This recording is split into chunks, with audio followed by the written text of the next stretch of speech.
Hey there, everybody. About 20 years ago, I used to be an environmental educator, and it was my job to take kids on hikes and teach them to love and care for Mother Earth.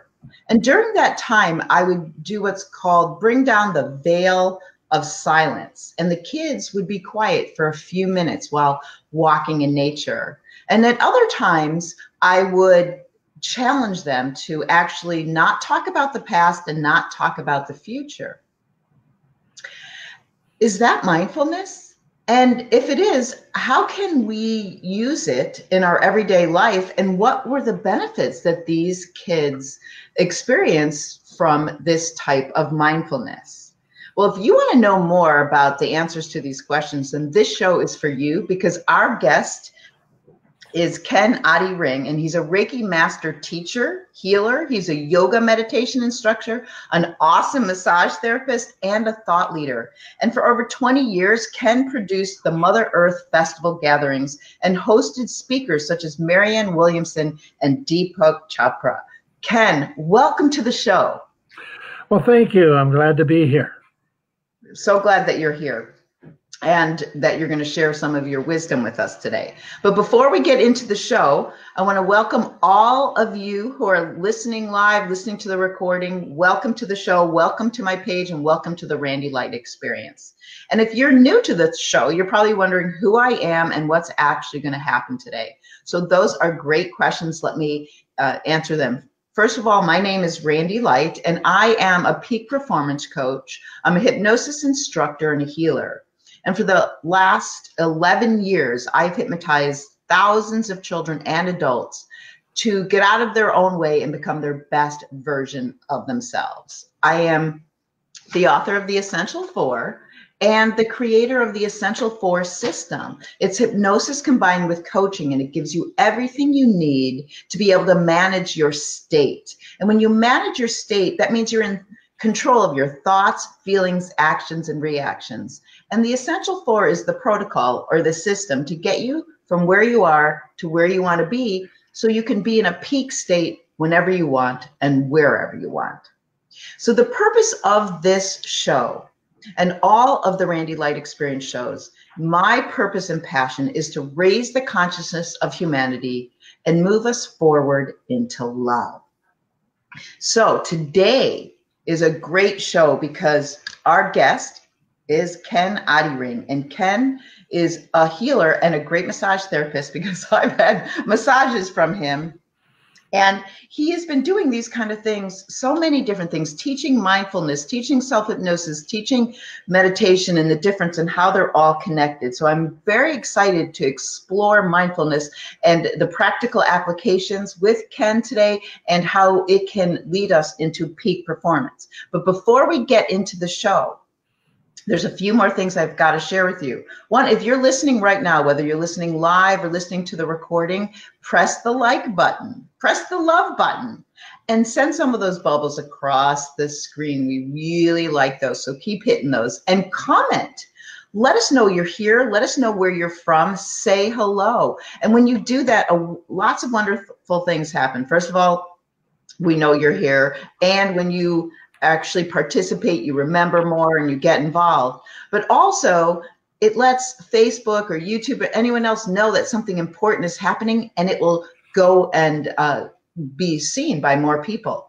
And one more thing I'm going to ask you to do is you can hit the share button, but a simple way to hit that share button is to actually write people's names right there. Write people's names that you know would want to hear more about mindfulness, self-hypnosis, meditation, things like that, and neuroplasticity. So write their names in the comments with your name.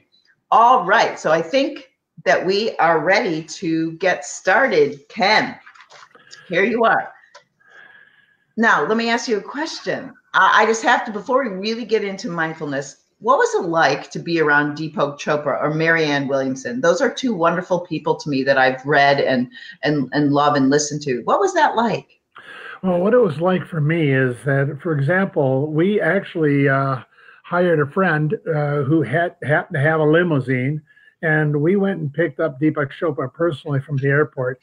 And he would be coming down the stairs at the airport, and I hardly recognized him. Then oh, there he is. And then I tried to help him with his suitcase. It was a big suitcase. He's got all his writing. He's always writing 3 books or 4 books at any given time in his life. And he's got all of his information with him. And we give him the best hotel in town and a 3-room suite. But I tried to take his suitcase from him and carry it from him. He would not let me take it. And I tried to put it in the limousine, and he would not let me do that. He lifted it up himself. So he's a do-it-myself kind of guy, but he's very kind and very connected and very there and very present. Wow. Cool. Thank you for sharing that. That would be such a special treat to be around one of those people. So Marianne Williamson was similar but softer, and she allowed you to, do things for her. But she was very, very dynamic and a very gentle, it's seemingly not that Deepak was not gentle, he was, but Marianne Williamson was just delicate. She's about 5 foot tall, and she's very short and tiny. She's running for president too, by the way. Go Marianne. Marianne. And she's just very sweet to be around. She's as sweet as she looks whenever you see her on TV, and yet so direct in her message. Yeah, wonderful. Yes, petite and powerful. Yeah. I'm not much taller than that. All right, well, let's get a little bit more. People want to know, what exactly is mindfulness? Well, I will say this. My first exposure to mindfulness was through A Course in Miracles, which is the training that Marianne Williamson does much of her teaching from. With A Return to Love, her first book, million-seller book. And A Course in Miracles tells me the ego is the culprit, and releasing yourself from the ego, which is what mindfulness does, it gives you space from being trapped in the ego. For example, Rumi says, out beyond, I got a little quote from Rumi, out beyond ideas of wrongdoing and right doing, there is a field. I'll meet you there. When the soul lies down in that grass, the world is too full to talk about. So the world of the ego, which is the world of politics and the world of nations and the world of our petty little squabbles in our own households and neighborhoods, that's the world of ego. Not that ego is bad, because in hypnosis, we utilize the ego. Whereas in mindfulness meditation, we release the ego, and we open the space up so the ego does not have a grip on us. You just said mindfulness meditation. So are you saying that mindfulness is meditation, or what are you saying when you include those 2 words together? Well, my second exposure to mindfulness was 25 years ago with Goenka. I did a 10-day, 10 hours a day meditation, and it was all on mindfulness and watching the breath. And the breath is a very, very good support. They call it in the Turgar meditation group. It's a very good vehicle for you to, and it's a very good vehicle in hypnosis too, by the way, as you know, such a great hypnotist you are. Thank you. Anyway, yeah, it's a very good vehicle. The breath is a very good vehicle to allow yourself to be free from all the clutter that the monkey mind they talk about. And the question you asked is, how does mindfulness, I mentioned meditation and the idea of mindfulness. The second, I did that 24 years ago, just after Christmas with Goenka. I did that 10 hours, 10 days. And it was really not that easy, because I had, since then, I've had my knees replaced and so forth like that. I had very, very painful knees while I was sitting in meditation. So eventually I got that all fixed. And although I can't sit in the cross-legged very easily, I sit in a chair, and it's okay to sit in a chair to do meditation, or to sit cross-legged, or whatever comforts you.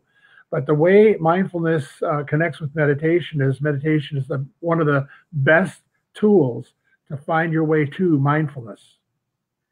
Okay, So we're going to explore that, but I do have to say, you guys, if you're listening, say hello, comment, send some of those bubbles, whether you're listening live or listen to the recording, please say hello so we know that you're here.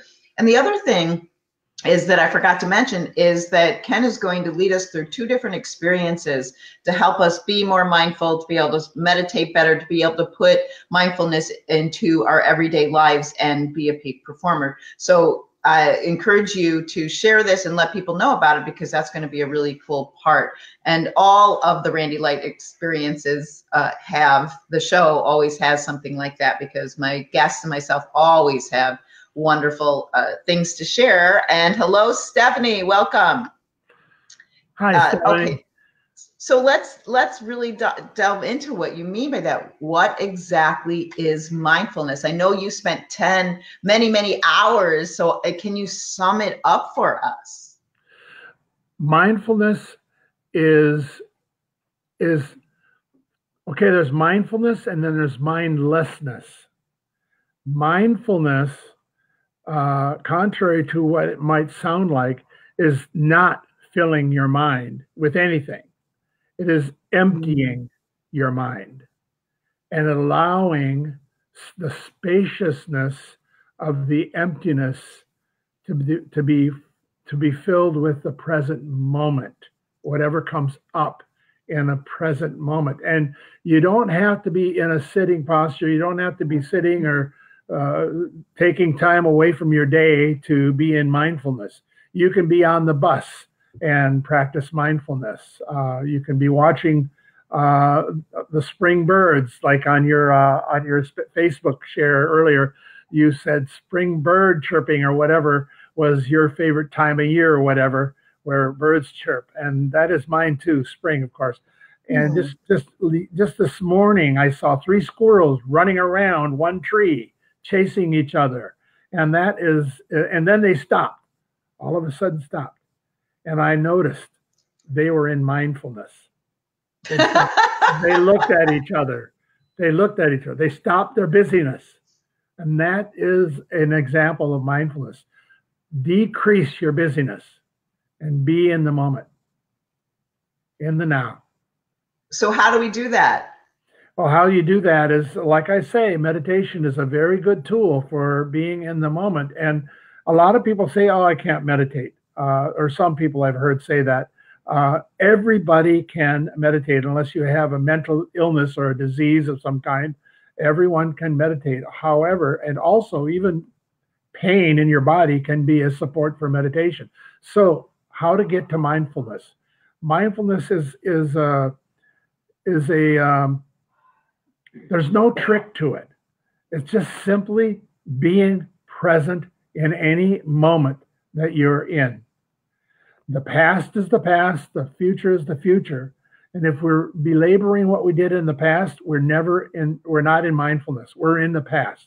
If we're worried about what's going to happen in the future, we're in the future. We're not in the present. We're not in mindfulness. Mindfulness is something, is a word that refers to something that will escape you if you're not paying attention. And what mindfulness really is self-awareness.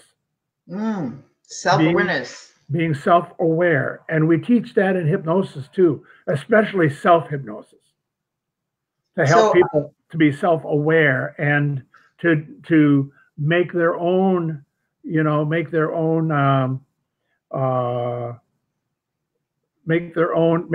statements about themselves to improve themselves or make themselves better. Awesome. Okay, Teresa joined us and said hello too. Hi, Teresa. She says good afternoon. Yeah, hi, Teresa.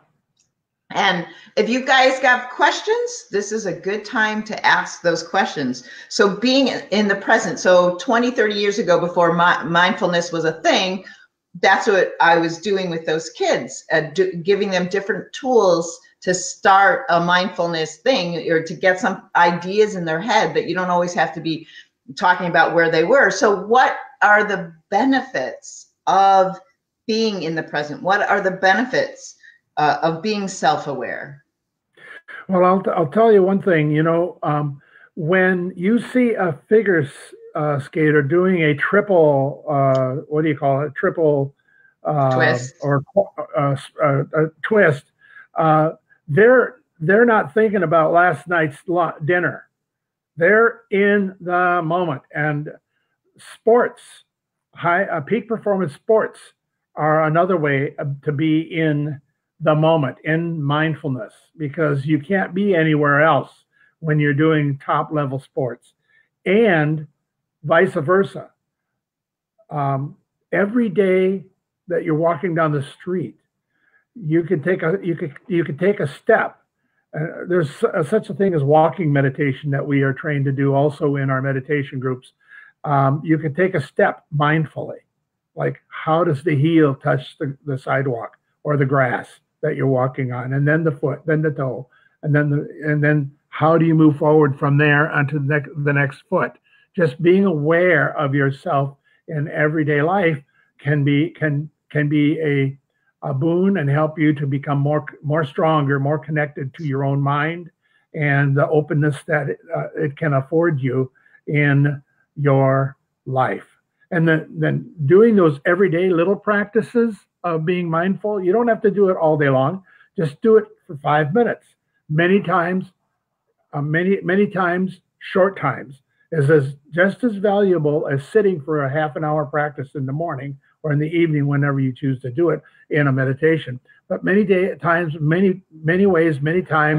just look around you, listen and hear the birds song, listen and smell and be with the smell of the coffee being roasted in the coffee shop that's making coffee. Be with that. It might not smell the best, but be with the odors, be with the 5 doors. The 5 senses are doorways to mindfulness. So you can use the 5 senses as support for mindfulness. You can use the sense of sight, you can use the sense of smell, you can use the sense of taste. So when you're eating food, and when you're like peeling an orange, don't you smell that orange being peeled? Be with that, and that's mindfulness. Don't even when. Go ahead. Okay, go ahead. So even when you're drinking your coffee, you're drinking water, you can be mindful. Yeah, that's right. Which reminds me, I have coffee around here somewhere. Oh, I left it on the other table. Well, come a little closer because now you're kind of. Okay, so, I moved the thing back. Yeah. All right, and Teresa says it's called a triple axle. That twisting. The triple axle. Yeah, the triple axle. Thanks, Teresa. So I want to talk more about some of the things you said, but I want to also tune into what exactly is a walking meditation besides just focusing on your foot. I was having a discussion with another person I was on the show and about walking meditation. And so how do you know that you're meditating when you're walking versus just on a walk? Because if you're on a walk and you're worried about the deadline that's ahead, then you're not in mindfulness. You're worried about the deadline that's ahead. Or if you're trying to figure out what the movie was about you saw last night that was too technical for you, you're not in mindfulness. But if you're walking just to walk and you're just breathing and smelling just being present to whatever's happening in any given moment, you're in mindfulness. Okay, and we have a great question from Teresa. So she said, what is a good amount of time to be mindful? So if you're on a walk or you're present with your water, your coffee, how that's such a great question. That's a good picture of you on your name there, Teresa, that little furry critter. What's a good time? A half an hour. Good amount of time. A half an hour would be great. 20 minutes. That sounds really difficult. To just be present. Oh, being present, 5 minutes is good. 5 minutes, just being present. Even 1 minute, if you can do 1 minute, that's fine. I don't want to make it difficult for you, and especially if you're just beginning and just starting out in this, Start with a minute and then expand it to 2 minutes the next day. And the next week, expand it to 3 minutes. And then the next week, expand it. And by the way, the walking meditation will never take the place of a sit. So if you want to do meditation, really do it. I highly recommend a 5-minute sit as well. But you were saying ideally at least 20 minutes a sit. That I think that's what. Well, to start out with, if you've had trouble with sitting and the monkey mind gets, a lot of Buddhist teachers refer to the monkey mind, thoughts here and thoughts there, everything come in, last night's washer broke down and what are we going to do about that?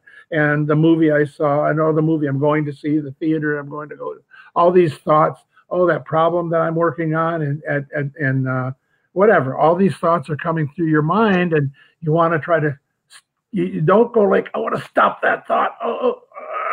Don't do that. Just allow the thoughts to come through your mind and don't effort to get them out. Just allow them to travel through and allow the thoughts themselves to be a support or vehicle for your mindfulness. Okay. Don't ever let the thoughts, try not to let the thoughts take you over. Oh, there's a beautiful cat. So, okay. Those are great things to share. And you also, first I want to say hi to, I don't know how to say that, Yui. Welcome, hello, and thank you. If you guys are listening, let us know that you're here, say hello, say where you're from, ask some questions. In just a few minutes, we're going to actually do some processing, some meditations and mindfulness to help you get better at it. But one of the key things I think that you said was to include all your 5 senses. I think if you actually take a moment. Not all of them at the same time. I mean, that can be disturbing. Take one like taste or take one like smell and just sit with it. Smell the room, smell the pipes or whatever is in the room. Just notice the smells, And it's okay to have your eyes open when you're meditating, but it's a little easier to have your eyes closed. There's about 20% of distraction with the eyes open. Okay, so one more question, and then we're going to have you take us through some of these experiences. What you had mentioned that you know some research about mindfulness and neuroplasticity. Will you share that with us? Oh yeah, Richie Davidson right here on our campus has the Center for Healthy Minds. And the other doctor that just got his PhD a couple of years ago, Cortland Dahl, they are working in the Center of Healthy Minds, and they are 2 of my favorite teachers. And they're right here in Madison. And I'm really lucky to have them. And Richie Davidson is the science behind it. When the Dalai Lama comes here, or when Mingyur Rinpoche, another the Buddhist monk, the youngest Buddhist monk, who's a Rinpoche, is the head of the Turgar. There's the Insight meditation. There's a lot of different meditation groups. Insight is one, Turgar is another, Shambhala is another. There are different kinds, and but they're all authentic as far as I know. I don't know of any inauthentic ones.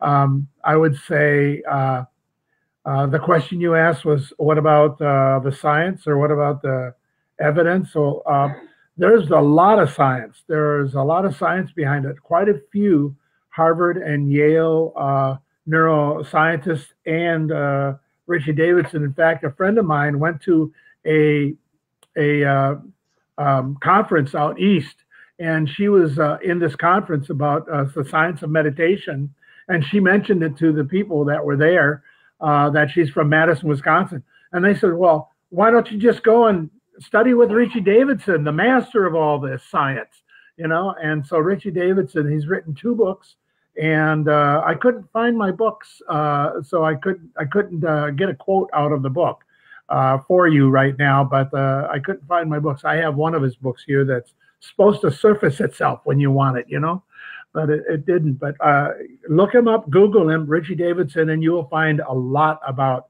the science of meditation. And how do you spell his name? Davidson, is easy. Ritchie is Ritchie. Okay, great. Thank you. All right. So you have you don't know any of the neuroplasticity information off the top of your head. I do know the neuroplasticity. When you meditate, when you go into mindfulness and then you meditate, and over a period of time, neuroplasticity changes in your brain. And I was just going to say, the Dalai Lama and Mingyur Rinpoche, when they come and visit Madison, they visit Richie Davidson, and even the Dalai Lama gets all these things wired up on his head, and they do measurements with whatever refined technology they have these days. They have some pretty refined technology. They can't go and see beyond subatomic particles yet, but they're getting there, almost to spirit. What's left, when you go beyond the subatomic particles. We're in spirit land then, But yeah, there's a lot of evidence, and you'll see it out online, that mindfulness meditation and various kinds of meditation, insight meditation, and yoga too, the meditative yoga, the energetic yoga, as well as hot room yoga, all of those different things, when practiced over a period of time, changes your brain. And just like if you play a guitar and you learn how to play a guitar and you practice over time, everything you do over time, for periods of time every day, will change the neuroplasticity of your brain, and it's measurable. And meditation. Okay.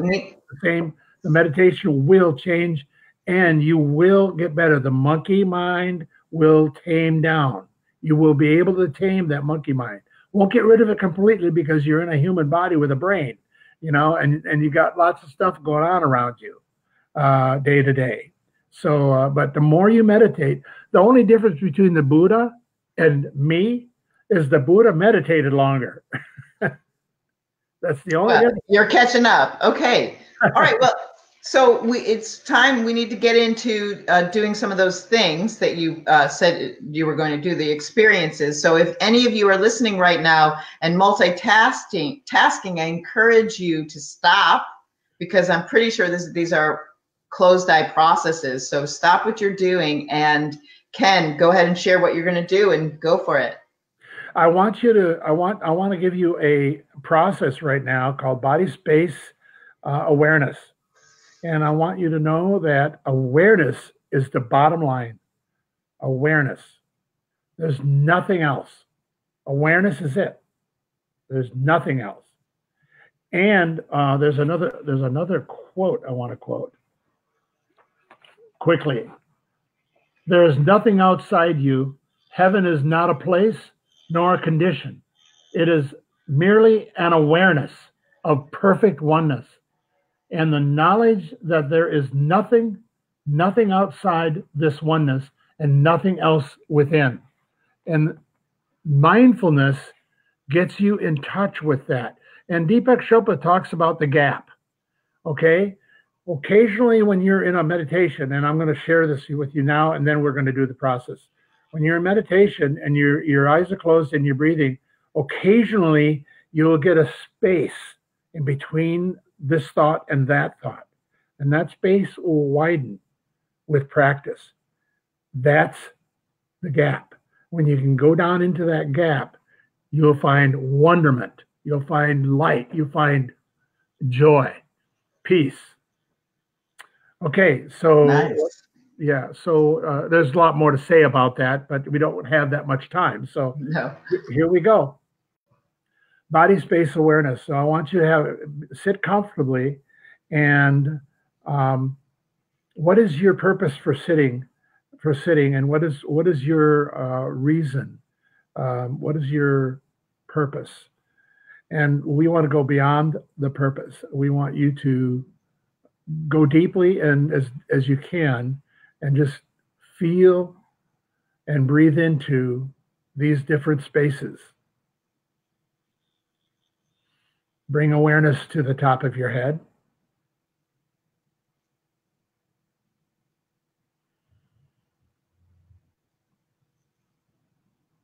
Bring awareness to your forehead.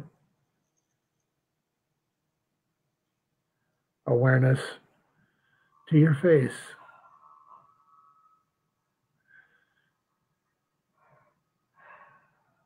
Bring awareness to your whole head, the sides of your head, the back of your head, your jaw, down into your neck, shoulders, arms. Bring awareness to your forearms, hands, fingers.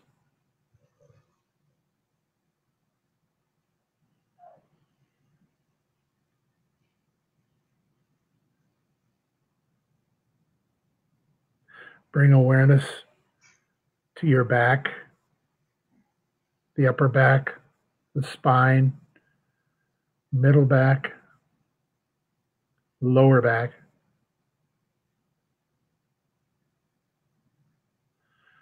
Bring awareness to your chest,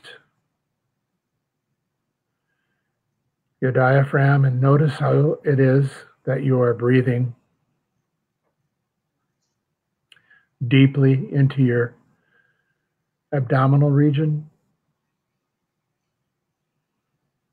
And note, you don't have to breathe any different or any special way, but occasionally just notice your breathing. And bring awareness to your trunk, your whole trunk, down into your hips, pelvis, thighs,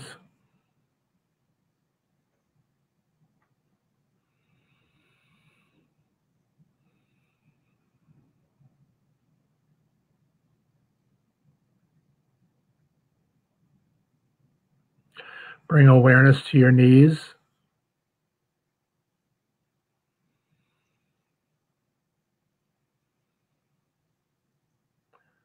relax your thighs, bring awareness to your lower legs, calves, shin,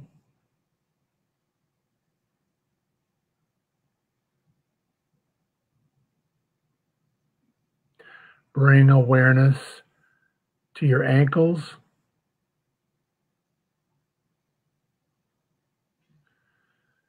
and your feet, your heel, your instep, arches, toes.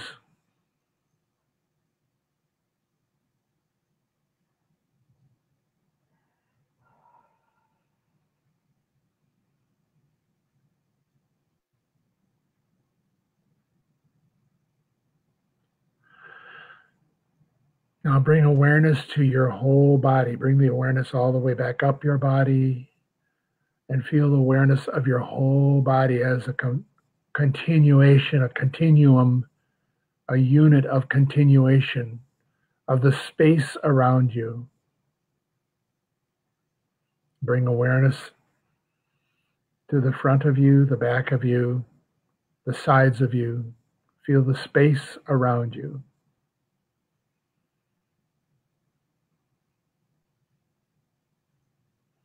And bring awareness to the room around you. Bring awareness to the city, country, world around you. And then send out this awareness of peace and loving kindness to the planet.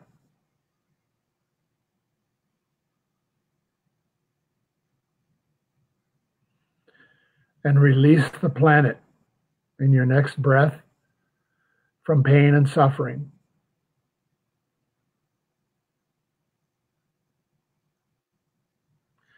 The Buddha taught that the reality of this planet is pain and suffering. That's the first noble truth. So in every meditation, send out loving kindness and release the world from pain and suffering. You can start with your best friend and then go out from there in future meditations. Just hold them gracefully in your mind.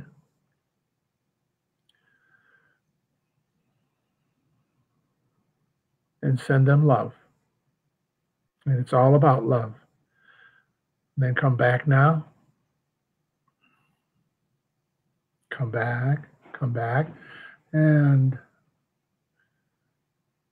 come back into open awareness now. No meditation, just open your eyes if they've been closed, and just become patently aware of the space around you. Open eyes, no meditation, just open awareness. And that's it. How was that? Oh, I enjoyed that. We're done with that process. Yeah, we're getting low on time. So if you can make the next one fast, that was beautiful. Be comfortable in your own skin, in other words. And what helps you to do that is paying attention to your own breath, allowing it to be a vehicle and a support for your meditation. It is one of the most profound tools, your breath. It is also one of the most profound tools that we use in hypnosis. Oh, you're welcome, Stephanie. Thank you for being here. So what are we doing right now? Believe me, I love you. I love you all out there that are listening to me, and all of those who are not. Because there's nothing but love. You know, there's love for Trump. There's love for Syria. There's love for Florida. There's love for my backyard and the squirrels playing in the tree and our cats and dogs. There's love for everything, and it's possible.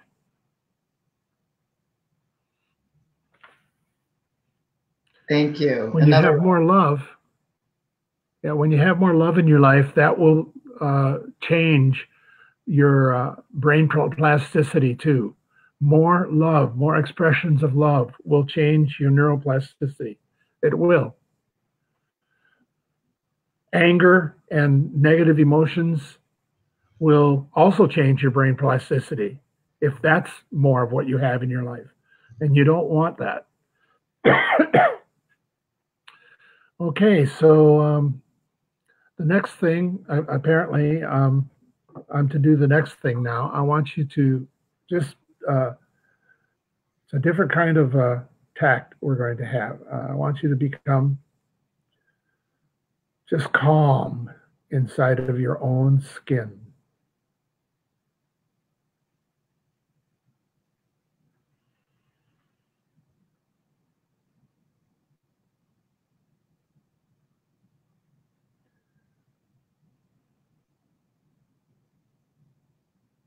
And go to the place where you feel discomfort.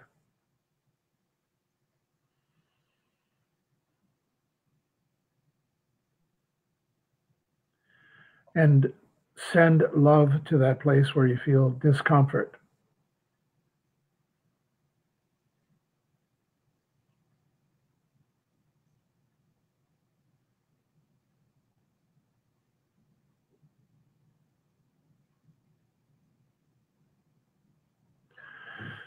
It's important to have a straight spine. Sorry, I didn't say this in the beginning. It's important to have a straight spine and sit straight, either in cross-legged on the floor on a cushion or in a chair. We here in America didn't grow up like kids and people did in India, sitting on the ground and cross-legged, so we're not used to that very much. So sitting in a chair is perfectly fine with both legs on the ground, not crossed.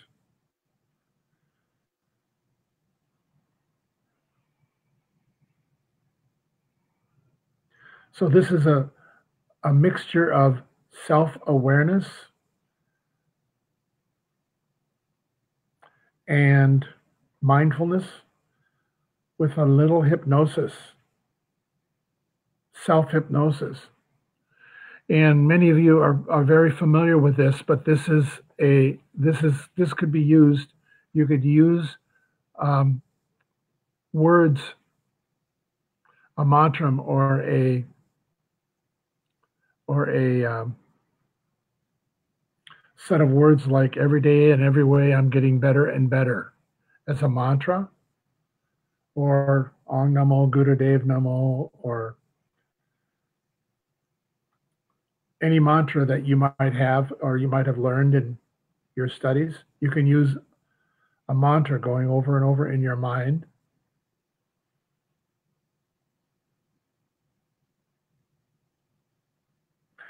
And this is where I think self-awareness and mindfulness and self-hypnosis cross, is when you use every day and every way, I'm getting better and better.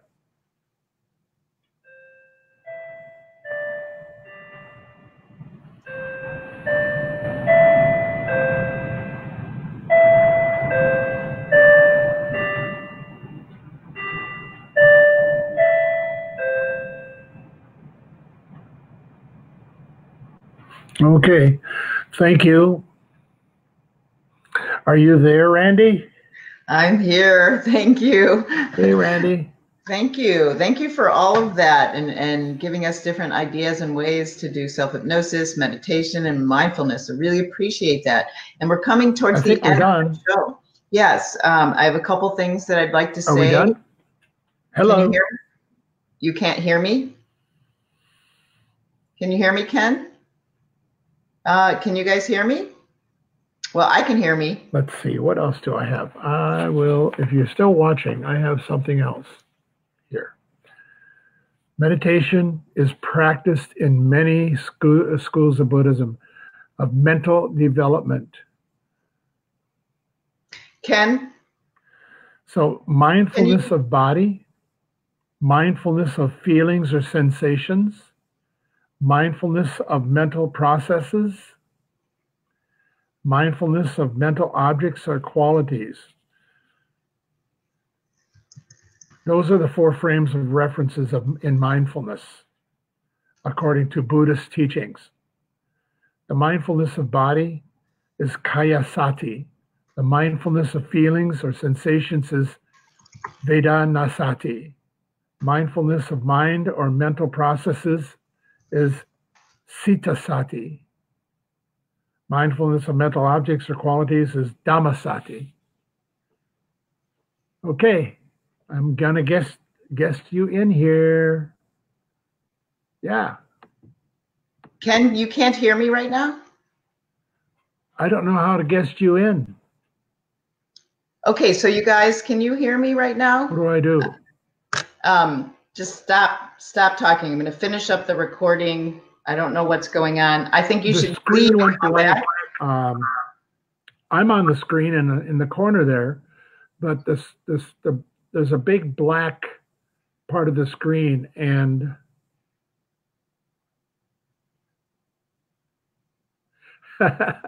hey, Mark, you're welcome, Mark. Randy, can you get yourself back in here? Or should I stop camera? It says stop camera on the bottom.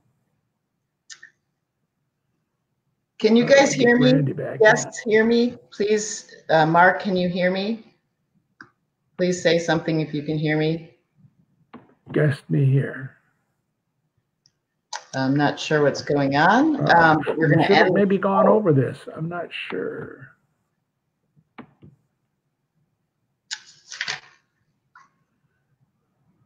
So nobody's responding. So I wonder if I'm frozen. I'm going. This is new to me, folks.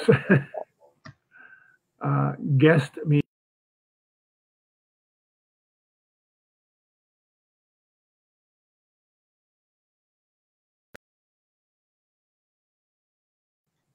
Are we back? Can you hear me?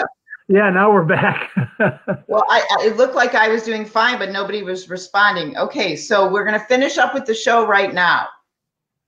And Ken, thank you for sharing all that. That was wonderful. A lot of great responses.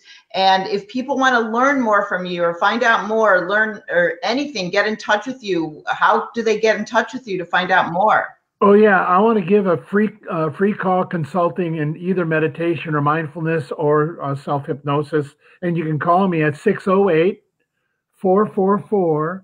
3039. And you can email me too, kenadiring@gmail.com, KENADIRING@gmail.com. And that phone number again is 608-444-3039.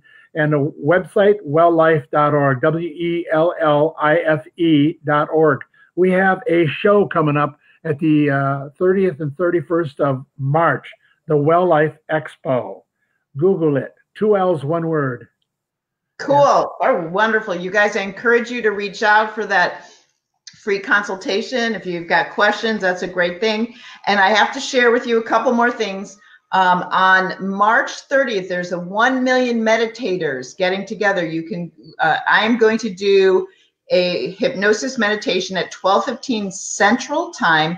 And the concept is to get 1 million meditators together to start seeing the planet the way we want it to go instead of where we fear it's going. It's all about loving ourselves and loving the planet. There'll be meditations going on all day on March 30th, and it happens a few times over the years. So please join, find me on Facebook and let me know. And we'll do that at our show. And we'll do that at our Well Life Expo at 12:15 as well. Oh, that would be awesome. Oh my God, that would be great. It's going to be on, Facebook Live. Go to the 1 million meditators on Facebook Live, or just, private message me and I'll share with you how you can do this. So, but next week's show, I got to share with you, is also another one that I love. It's actually friends of mine who've been married for 51 years. Oh my God. And they are still in love. And so the show is how to keep the love alive. And they do specific things. And it is amazing. When I had a radio show, I interviewed Joan was still working. So it's Joan and John Machuca, and they are these beautiful, beautiful people. So I look forward to that. That's every Tuesday at 12 o'clock. And if you want to connect with me further, you want to know more about hypnosis, and you want to be able to be more mindful, hypnosis does the clearing, paves the way for you. So I'm always offering, whether you're listening live or to the recording, a $50 savings off a session or a group of sessions with me. So you can contact me, private message me at Randy Light or Enlightened Living with Randy Light. Those are both Facebook. And you can go to my website, randylight.org. And always there, you can, at least right now, you can get a complimentary coaching call. So that is that. I hope to see you guys on March 30th. I hope you go and take Ken up on his call and go to his cool expo. And we'll see all of you next Tuesday at 12:15. Yeah, and that's in Madison, Wisconsin, the expo, just so you know. And thank you, Randy. I'm in much gratitude for you. Yes, thank you. Bye-bye, everyone. Bye-bye. And thank you all.